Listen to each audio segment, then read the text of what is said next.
Please subscribe for more life-changing messages, and don't forget to share this video. Thanks. God bless you.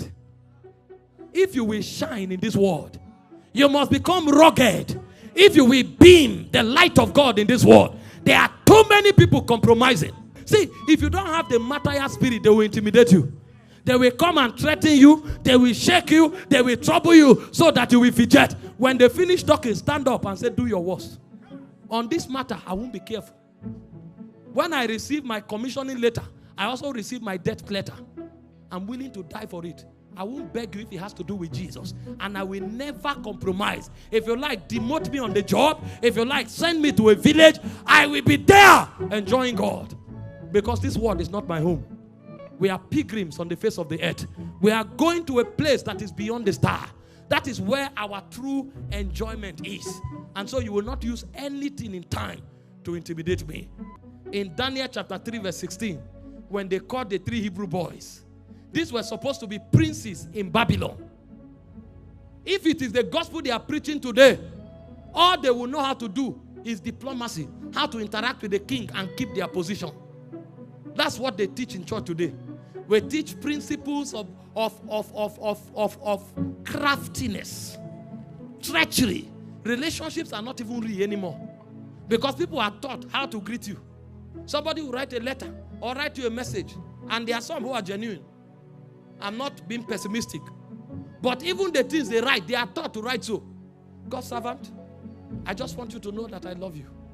I appreciate you from the depth of my heart, and I don't take for granted what God is doing in your life. That same person will sit tomorrow with somebody and gossip you. And so what he's writing, he's mentored to write it. He doesn't know what he's saying. Because we have been taught how to doctor relationship. This is what they teach in business school. How to win the confidence of your business partners. And that's what we have brought into the hallowed assembly of God. But you see, there are people who can forgo their best relationships if it comes in line with their faith. And when these princes of Babylon were confronted with choosing worship of their God and that of Nebuchadnezzar, they said, "O king, we will not be careful to answer you in this matter." There is a realm where diplomacy stops. If we are talking about matters of Babylon and state, we can address you and relate to you in diplomacy. But if it has to challenge our conviction, we are not careful to answer you in this matter. Do your worst. If it is that image, we will not bow. Is it the Christianity of today? A professor who teaches young people, who is supposed to be the first example of society, a professor comes to dictate a lie and call it a national election result. They know how corrupt the system is that they don't even go for ordinary people. They go for the people that you feel should have credibility. And an old professor walks up after studying for more than 15 to 20 years and lecturing for more than 35 years. There's no character. There's no value. They bring few dollars and the leg is shaking. And he comes to speak English. This is 210. Is that the result that came from the field? And he will introduce himself as Barnabas. Do you know who Barnabas is? Do you know Barnabas? He said, Barnabas and Paul were men that hazarded their lives for the gospel. You that have sold your nation for a few dollars, you are the one calling yourself Barnabas. Better go and change it, because your name is Judas Iscariot. Shameless men all over the place. Old men that should be an example.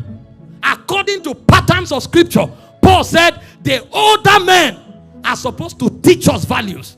The older women are supposed to teach values to the younger ones. But today, what a shame. You'll see old men lying on national television.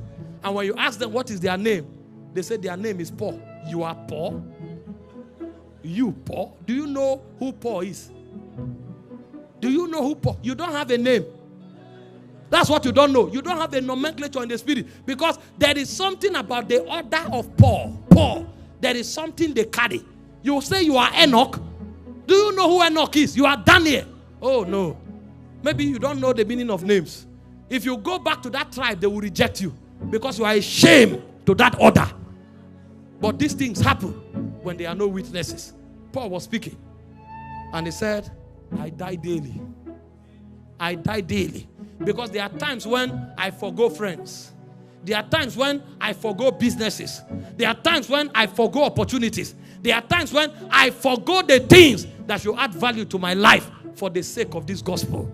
And because I would have needed those things to progress physically, but because of the gospel, I have to leave them. You see, I die daily.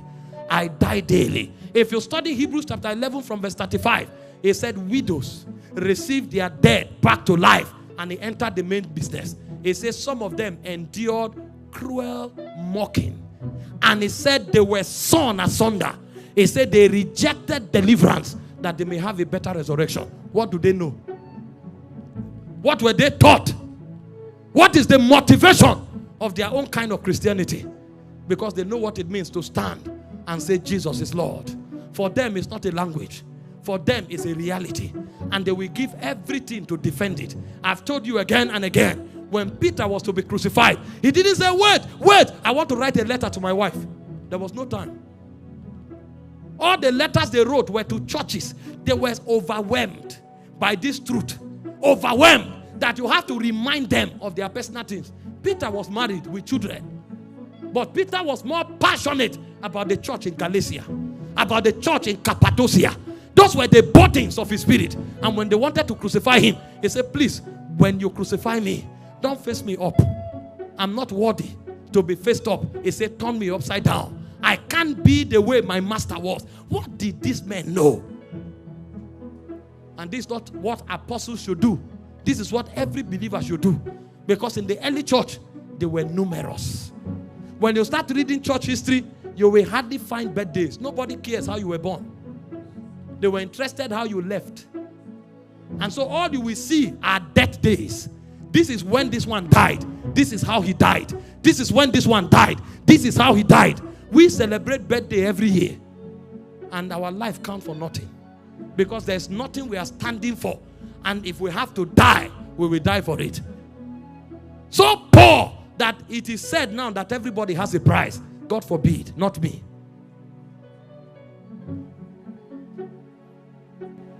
A witness is a martyr.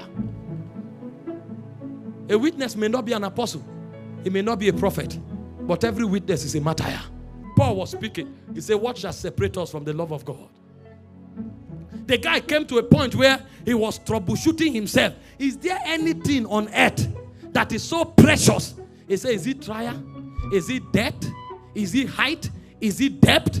Is it pains? Is it nakedness? What is that thing that can separate me from the love of God? He said, there's nothing. That's a martyr. Everyone listening to me, something will come upon your life. And if the whole Nigeria decides to compromise, you will stand. And if you have compromised before, the grace to stand going forward, receive it now.